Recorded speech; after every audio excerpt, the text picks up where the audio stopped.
right, good evening, everyone. My name is Ron. I'm an alcoholic. We are going to start a little bit of a background treat while we're waiting for the main speakers to go on. We're going to rotate in some speakers for 5 to 7 minutes. It's open mic. You guys are welcome to join us. Our first speaker is going to be Mr. Andy, coming to us from Europe, is it? Carlisle, United Kingdom. Let's welcome him.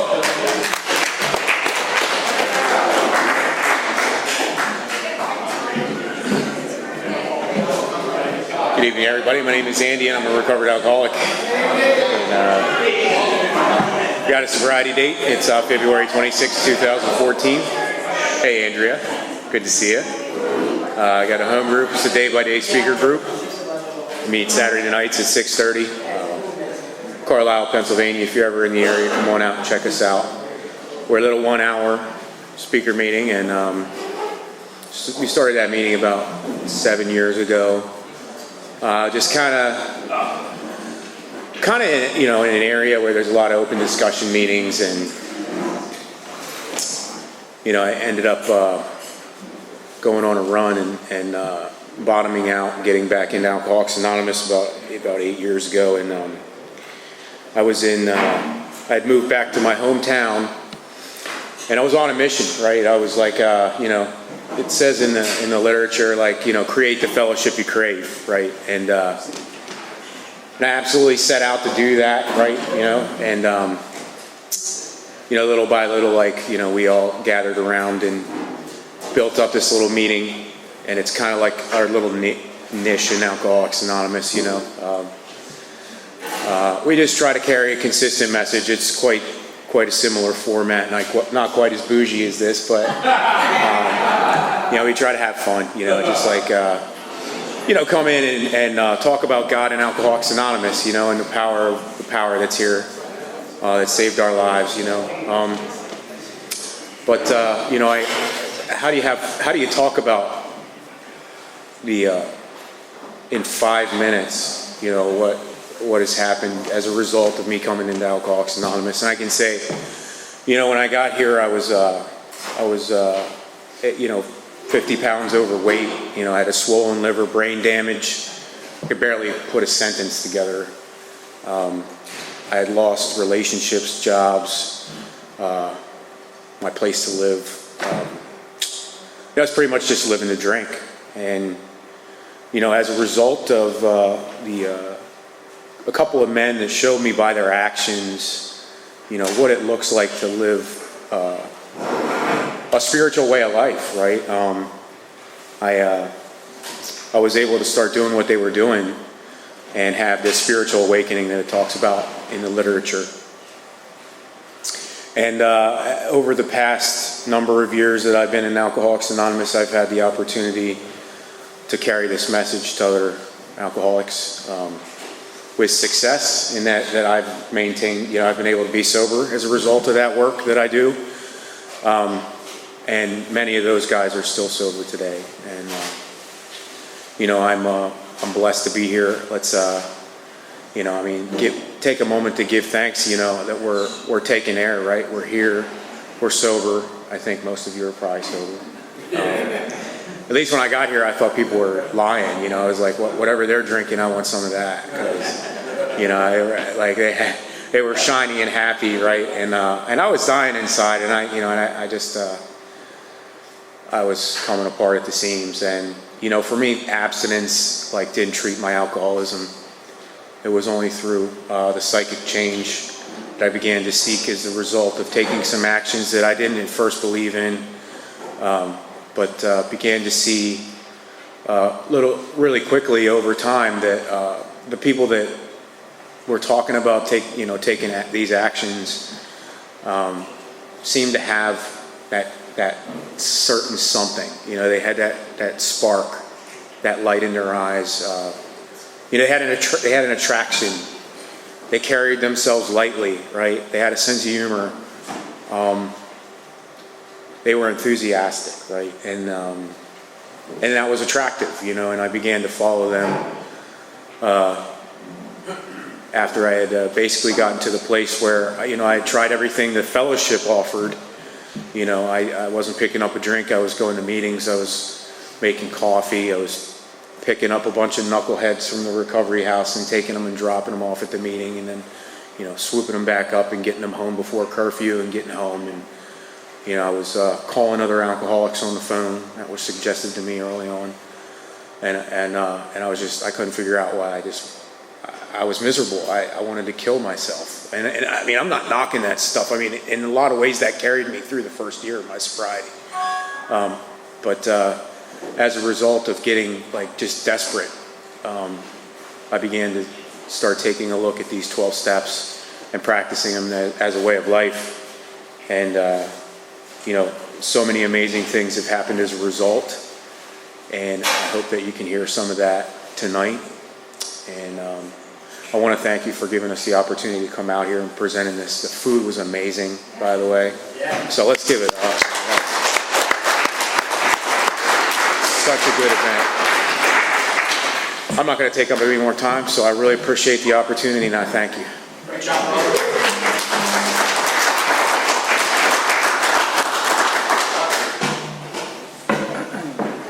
My name's Nick, I'm an alcoholic, and he stole my thunder, but let's have another round of applause for Annette and Ron, everybody that's put some effort into helping here tonight. Thank you all for being here. We have a special treat, the one, the only, our Southern Belle, our own Dallas cowgirl, Kara.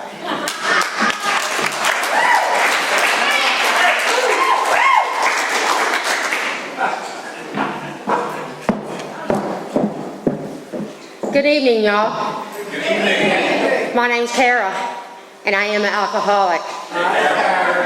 Sorry, Eagles fan, we did get y'all Christmas Eve. Woohoo!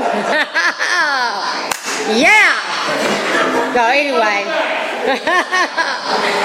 So anyway, I get down to business. We do have a lot of fun here at AA, and I love being sober.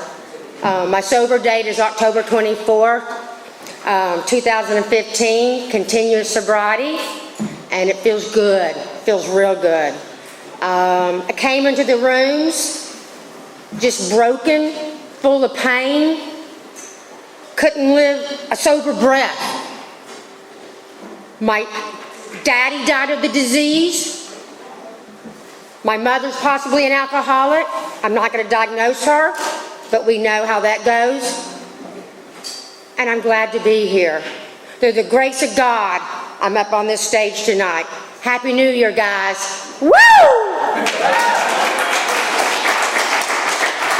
I got sober down in Newtown and lived up in Doylestown about 2 years. Ron, I raised my hand. This meeting 2 years ago, raised my hand and said, I'm new to the area, I need friends. I got instant friends. That's what we do. We help each other. We call each other. We have a wonderful network.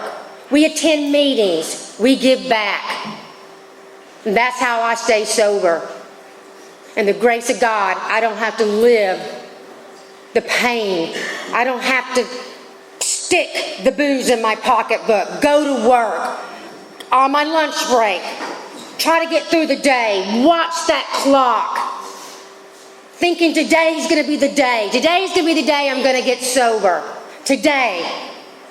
Well, today I am sober. And working the 12 steps of Alcoholics Anonymous and figuring out who Kara James McMullen is, I'm able to give back. And with that saying, I have a beautiful life today. I just got back from the Grand Canyon, hiked the Grand Canyon with my 28 and 26-year-old, and my fiance is sitting over there today. This is his first AA meeting. Let's give Michael a well welcome.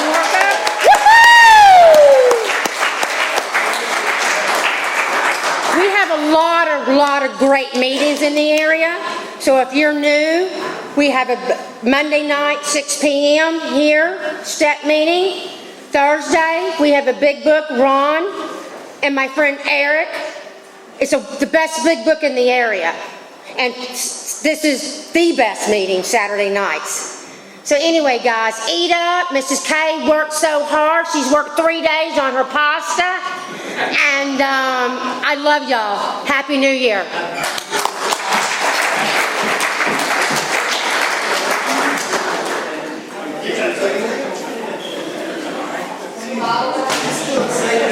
All right. My name's Nick. I'm an alcoholic. That was excellent. Thank you. And we have another one of our home group members, just a pillar of this meeting. We have Brian.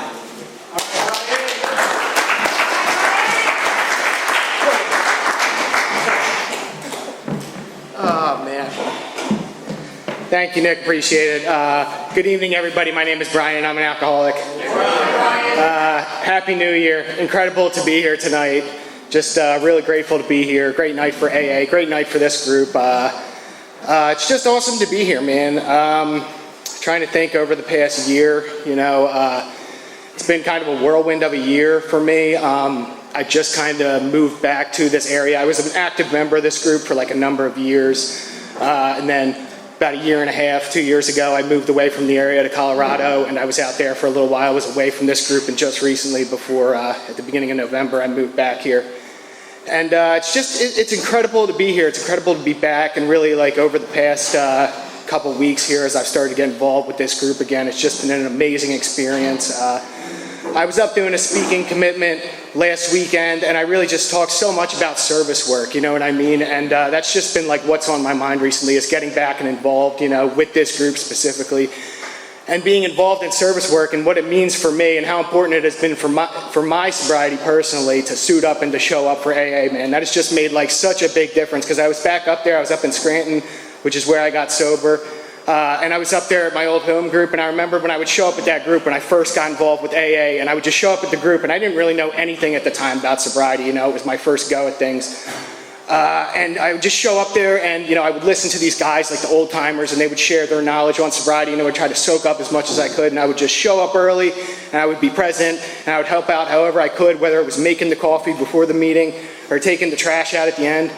And, that just like stayed with me. I just tried to stick with that, It was so important to do that in early sobriety, to show up and get involved with these meetings, And I've tested that kind of over the course of my sobriety, right? Like when I moved from like northeastern PA back down to here, which is where I was originally from. I moved down here, and at the time I had like 3-4 years of sobriety, and I was in this mode of like kind of figuring I could coast, and just sort of do things. Like I had it figured out at that point, I'd been sober for 3-4 years, had some confidence in myself and what I was doing. And I remember I would come here to this meeting specifically because I knew Ron, through my mom knows Annette and everything. And I would come here and I would show up at this meeting, and I would show up at this meeting like 3 minutes before the speaker would start every Saturday. And I would sit here and I would soak up my hour of sobriety, and then I would get up and I would leave as soon as the meeting was over. And I did that for like 6 months or so when I first moved back here, and I just got absolutely miserable. I was just focusing on myself. I was working, just nothing but focusing on myself. And I was unhappy, And then started talking to Ron, and I went to like a big book study at his house. And then he suggested that I show up here, suit up, show up, start greeting people before the meeting. And I started doing that, and I started getting to know these people in these rooms, starting to make friendships, getting to know people in the rooms of AA, and that made all the difference, That's what we do here, is we come here and we help each other out through this like whole process here, and that's just a huge thing with AA and the unity that we have here, which is just such a big part of the program that we've built, we read about when you read the big book of Alcoholics Anonymous, which is our program, we don't really talk a lot about the fellowship. It doesn't talk at all about the fellowship. It doesn't talk about meetings or even about sponsorship, right? Like that's our unity right there, and that's just a benefit to me, honestly, you know what I mean? It's one thing working this program and working the steps of AA in my life, that's one part of my program. And then the benefit is like this, right?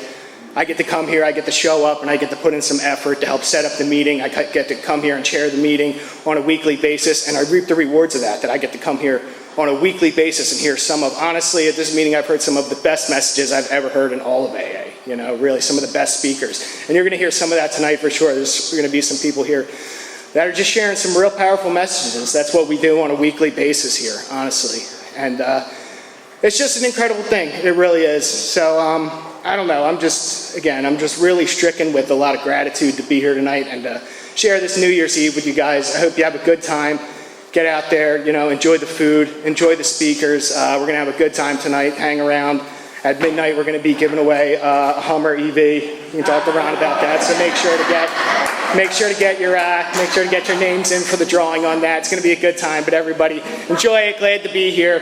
Hope to get to talk to you all. Thanks, everybody.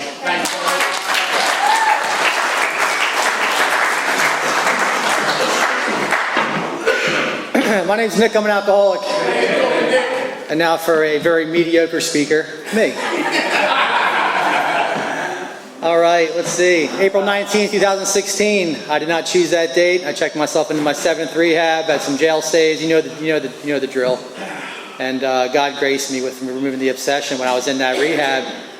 And I remember my first rehab, looking at these steps on the wall, and they're talking about Big Book, and it was all Greek to me. I had no idea what was going on. And I was in a lot of pain. I was in a lot of hurt. So I went to a rehab, not by my own choice, and I couldn't believe that. I thought it was just being separated was enough. I thought just stopping drinking and drugging would be sufficient. And it turns out that I started to suffer from untreated alcoholism, and I suffered from that in my very first rehab. I'm in there going crazy. I can't sleep. It's just on me. The obsession is still on me, and I'm like, this is. I don't see how I can do this the rest of my life. They're telling me one day at a time, and just leave me alone. I want to die.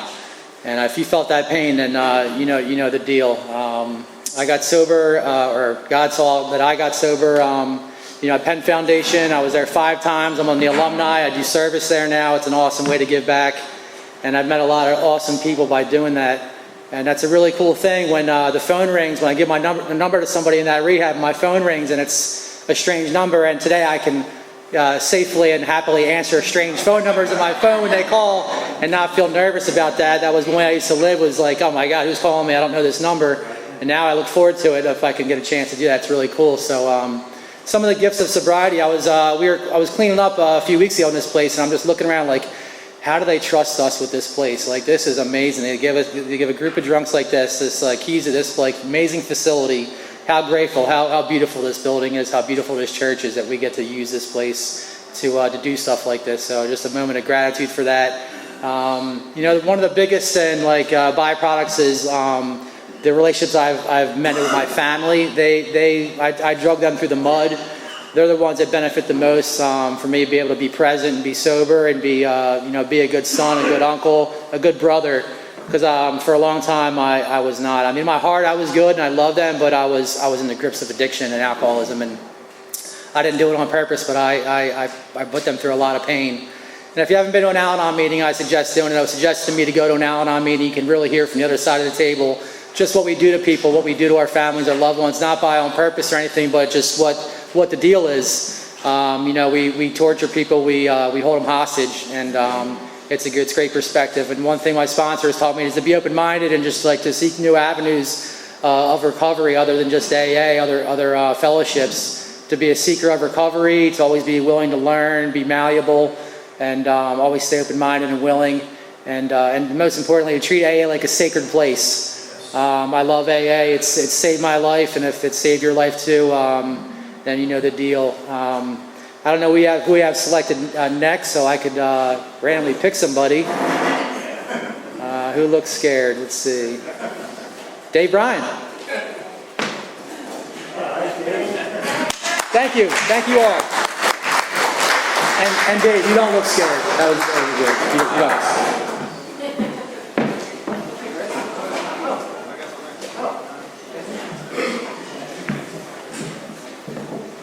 Hello everybody, my name is Chris and I'm definitely an alcoholic. AA has given me everything that I could possibly ever want. This program I came in an absolute savage, and now I'm just a little less savage and I dress a little better. But it is everything that I ever wanted and needed, even though I didn't realize it. I try to stay as active as I possibly can. It's very difficult. I'm always distracted with money and property and prestige or anything that'll take my eye off the prize. But I have to constantly try to recenter and refocus, stay in the book, try and help others, try and live these principles, try and apply them in my daily life, which sounds real easy. I've been here several times and I've heard some great messages here. But when you're out there living your life 9 to 5 or whatever your hours are, sometimes it's challenging. And if I don't stay doing what it says, how it says, it can get difficult.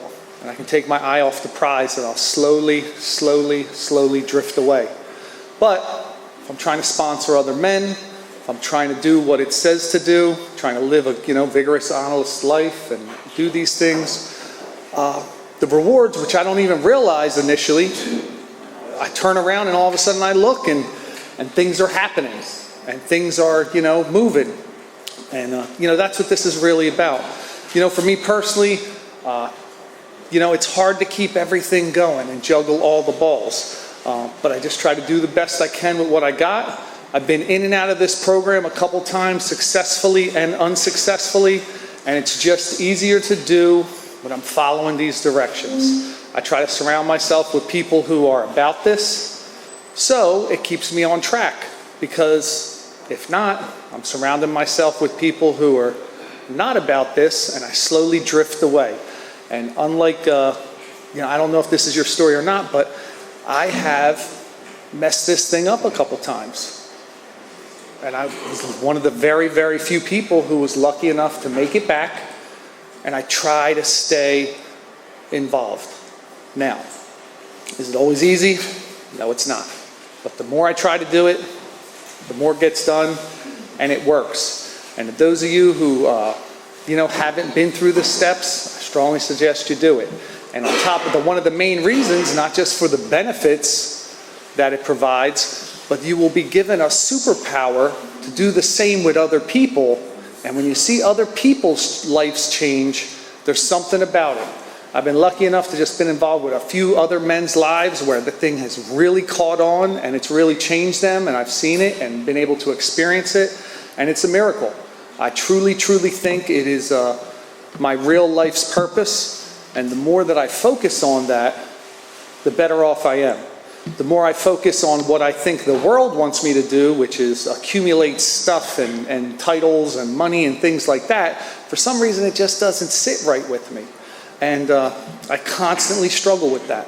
But I truly do think that is my purpose. I am quick to go to a meeting and try and bum rush a newcomer and get them involved, like it or not.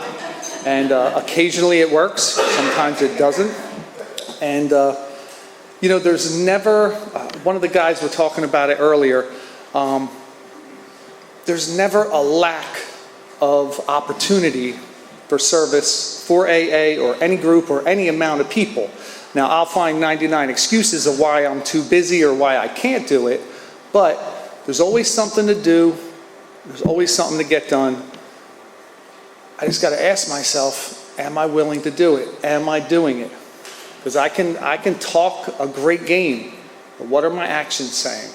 Am I really doing it? Am I really living it? Am I trying to put these pieces together like it says in the big book? Or am I trying to lie to myself, say I go to 100 meetings, not really do anything, and feel like garbage inside? Because I've lived my life that way, and it just doesn't last that long. And before I know it, my experience is, hey, maybe one little light beer from Miller isn't a bad idea. I've been sober now for 5 years or 15 years or however that looks. Then the whole big downfall, and if you're lucky enough, you make it back.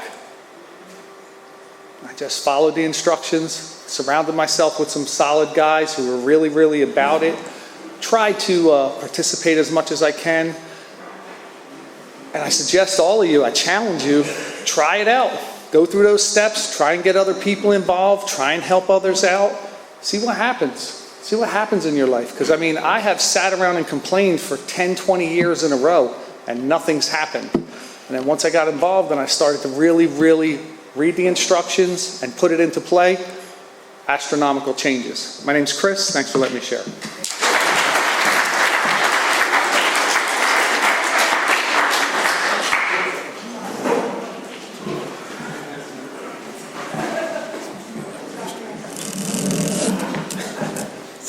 Hey everybody, I'm Dave and I'm an alcoholic. Grateful to be here. This is awesome. Wow, another year down, right? A new year to begin, new beginnings. Every day's a new beginning for me. You know, I get to wake up, I get to suit up, I get to show up. And, you know, this is not the path that I chose. This is not the path that I chose. And I'm grateful that there's a God who doesn't ask my permission, just takes over. You know, and he plucked me out of hell and brought me to you guys. Didn't want to be here, did not want to get to know you, didn't like you.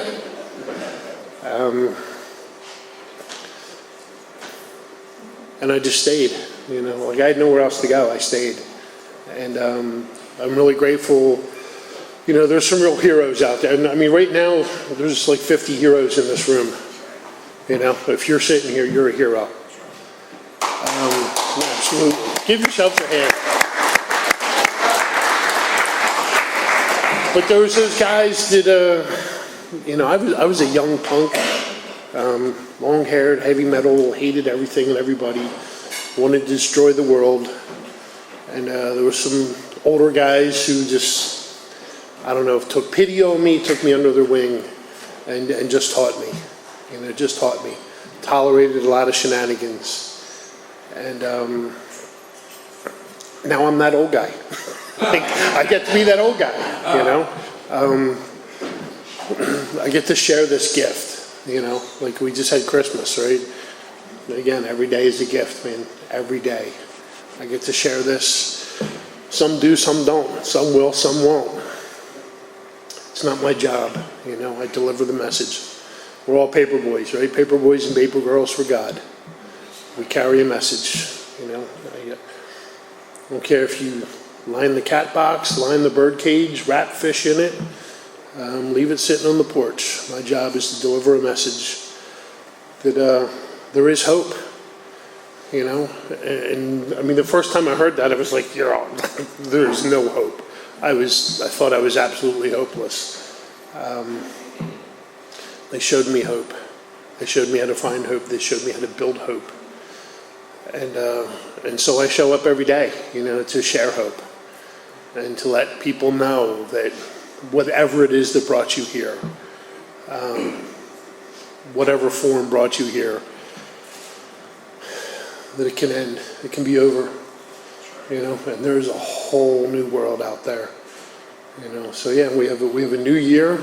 New beginnings, new opportunities.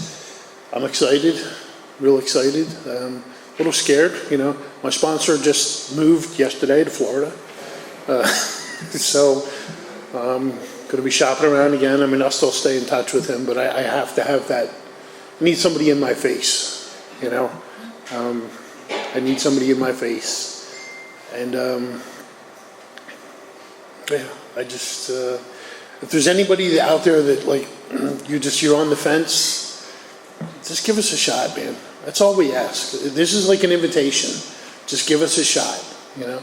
Ron didn't put on his good tux just to lie to you, right? Robbie didn't come out here to lie to you. Chris does not come out here to lie to you. You know, this is the real deal. You know, and we get that, like, there's a lot of people that don't get this. And there's so many of us that come and don't stay. Please stay. I don't care if you got to come back and come back and come back and come back. Keep coming back. Sooner or later, somebody's going to say something and you're going to go, wow, that's brilliant. I've heard it 1,000 times, but that's brilliant, you know. That's what happened for me. I don't know. I'm full of gratitude. And I'm excited to hear these guys again tonight. So that's all I have. Thank you.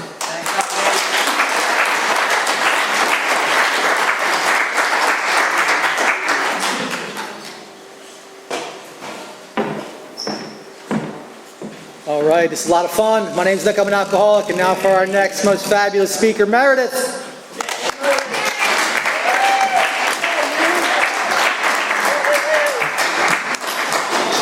Hi everyone, my name is Meredith and I am an alcoholic. And Happy New Year, happy Saturday night, happy that we're all sober, and God bless. It's really great to be here and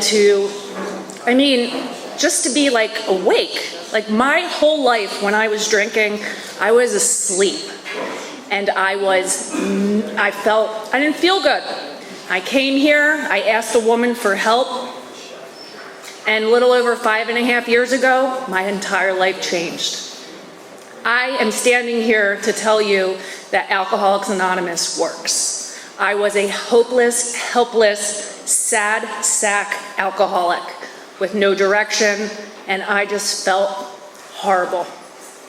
And all I had to do was just realize that I needed help and ask a woman. I am extremely grateful to the Conscious Contact Speaker Group and to Ron and to all the people that have walked before me. Oh, and to Chris, who's in the back pointing at himself. Yay, Dave. Love you. But really and truly, like, the gratitude that comes, like, just, I exude it, and the passion that I have for AA is just, like, I just can't get enough of it. Like, all I want to do is, I wish I could put my glasses on a newcomer and say, look, see through these. Your life is going to change. You're going to feel amazing. You're going to have a whole group of friends and people that care about you. You're going to feel good. And, you know, that's why I'm one of those people that I cannot get enough service. And I don't do it to, like, pat myself on the back. I do it because I want others to experience the positivity and the life of AA that it's given me. So I'm always running with a crew of girls, and I'm always trying to, I don't know, just give back. Like, AA has given me a life, I know, beyond my wildest dreams. And the funny thing is that when I was little, you know, I always thought, like, big house and, like, you know, beautiful car and all that stuff. And so, like, my whole entire life, I always chased the next one, the next thing. And I thought if I got that job and I got that car or I got that guy and I got that thing, I was going to feel good. And I kept chasing it and chasing it and chasing it. And the only thing that ever gave me that peace and that contentment is coming to Alcoholics Anonymous and finding conscious contact with my higher power, who I choose to call God. That is the only thing. And what happened was, over these years, I had this internal rearrangement.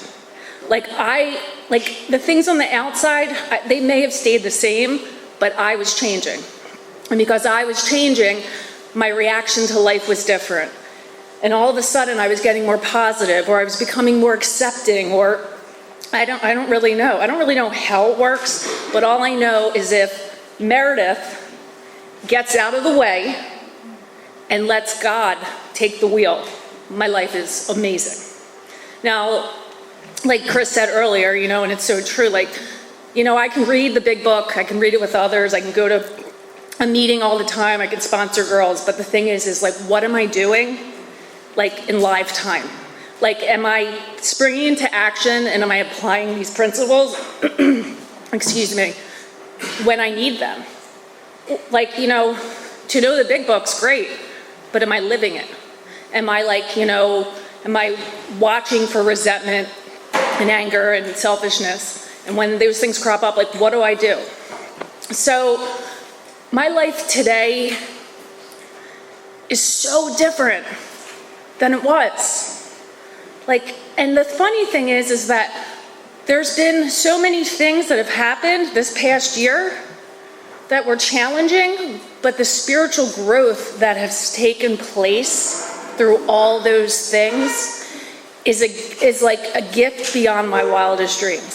See, everything that I ever wanted, I thought I needed money to go out and to buy, but really what I always wanted was to have the hole inside of me be filled with love. And because of God and Alcoholics Anonymous, I have that today. Thanks for letting me share.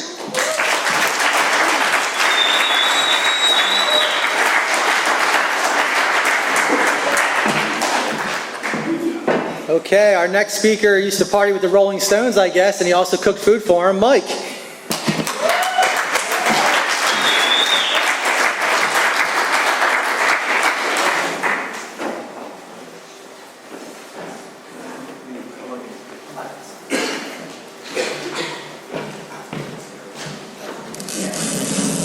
My name is Mike. I'm an alcoholic. Thank you for being here. This is pretty awesome. There's somewhere in the literature that talks about I'd rather be AA meeting anywhere in the world on a Saturday night, and that's absolutely true for me. I just moved to Bucks County. I knew this was here, and I've been meaning to come here. I've been here before. I only knew Steve and I knew Ron. Thank you, Ron. Ron, during the pandemic, saved my ass. He had the codes, he had the meetings. I went to meetings all over the world because of Ron. Thank you. And I really don't know how I would have done it if I didn't get on his Facebook page. But God, I've heard so much already. You know, I came here, I did not want to be here. I had a father who had 35 years sobriety. I had a brother with a couple years, another brother with a couple. And what happened with me is I saw their lives get better while mine got worse. And eventually had to start looking at myself. My brother one time told me he went to play AA softball, and I laughed my ass off. I thought that was the funniest thing in the world. How do you play softball and not drink? How do you go to the movies and not drink? How do you do anything and not drink? Because at that time, I lived in one of three things. I was obsessing about drinking, or recovering from drinking, and I was always in one of those places. And at the end, the obsession was gone, but it was drink and recover, and at the real end, it was just drink. And I got here because one of the early chapters of the stories talks about going bohemian. So that's what I would do. I would clean myself up, and then I would go bohemian. I'd go on like a 2-week vacation, you know, grow my hair scruffy, you know, because I was fighting the man. I'm not really sure who the man was, but I was fighting him hard.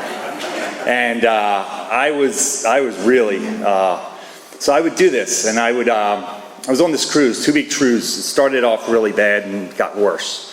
Started off me throwing up on some lady's head over New York. Landed in Puerto Rico, and rum was $5 a bottle.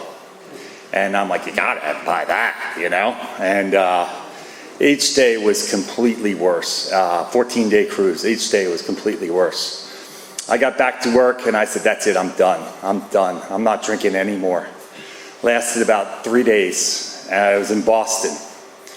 And guys like, Celtics are playing, you gonna drink? I'm like, yeah, I'm gonna drink. It was a bar. I worked in like a crappy little bar. And I went out there, and within probably 15 minutes, the guy says to me, man, when you fall off the wagon, you fall hard. 4 in the morning, I stole my keys back because I gave them away knowing I couldn't drive. And about 4:30, I got pulled over. My last drink was a cooking wine because enough was never enough. And I was a chef, and I took the gallon of cooking wine, and I was drinking it out of the thing. And 2 people were on the side of the road. I have no idea how close they were to me. And the cops' lights went off like right away, and I was like, it's over. And that was 30 years next month. And I had that I had that grace of God that you're given, that moment where you can finally see yourself for exactly who you were. And I had to fight that battle, you know, each and every day. And I went back to AA. I walked 8 miles to my first meeting, my first AA meeting. And I walked in, I won the big book. It was in Massachusetts in the middle of winter. I know it was 8 miles because I went back and tracked it later on.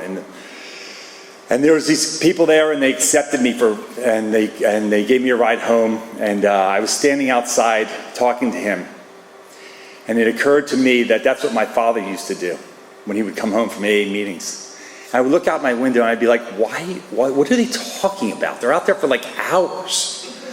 And it's one of those things where it hit me right away. AA is not about your bottom, how bad you were. I'm not the best alcoholic. I'm not the worst. I'm just another bozo on the bus, which they told me I thought was kind of rude, actually. But, you know, it's just about people helping people. And I put it together like a day at a time. And I got 90 days. And I'll end here. I was about 9 months sober. I went on a camping trip. And it was a camping trip because I didn't have the obsession. I kind of forgot this was like a drinking camping trip. It was this crazy, like, you know, everyone drinks, and I forgot. So I'm up there and it's pouring rain. We're on an island in Maine and I am absolutely miserable. I want to drink so bad it hurts.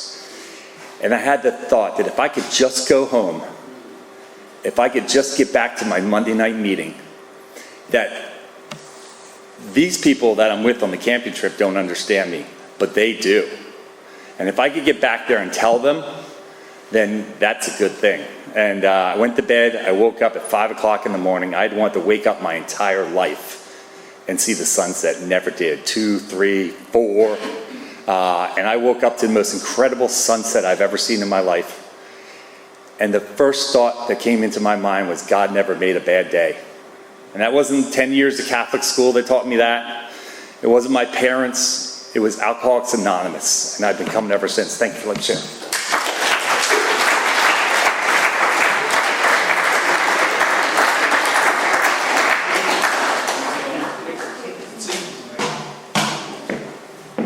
All right, thank you to all our speakers. We're going to take a little intermission and get started at 8:30, so thank you.